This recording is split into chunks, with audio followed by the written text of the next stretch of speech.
Hello, Father. It was good to hear from you.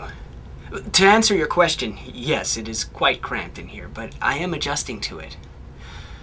I've never lived in such a confined space before. In a way, it is comforting, but eventually the psyche wants to stretch out.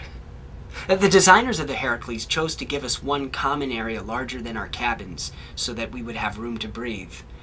But it is nothing like being on the tundra. Not that I miss the cold. I do not, but the big sky. Just watching the barely moving starfield on the monitors or through the one single porthole just does not measure up. I've brought the bagpipes you've given me, along with the lessons you recorded. I'm making good progress, and I can now reliably produce sound every time I pick them up. They've proven to be a pleasant diversion from the daily routine. Thank you. Of course, routine will probably save our lives.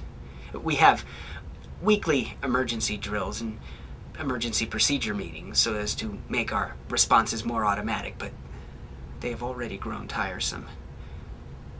I wither when I consider continuing them over the next 2 years.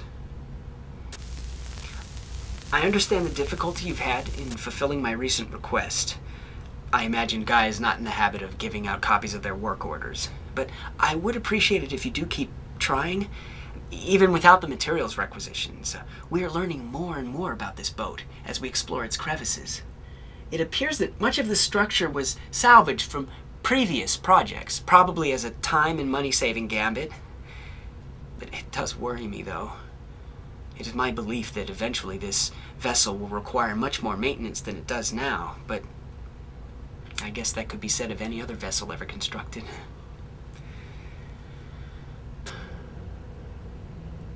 I'm amazed at the lack of soundproofing between the cabins. Now, I understand that soundproofing adds weight, but I think trading soundproofing materials for the sanity of 7 people is equitable. I can actually hear when my neighbor expels a flatus.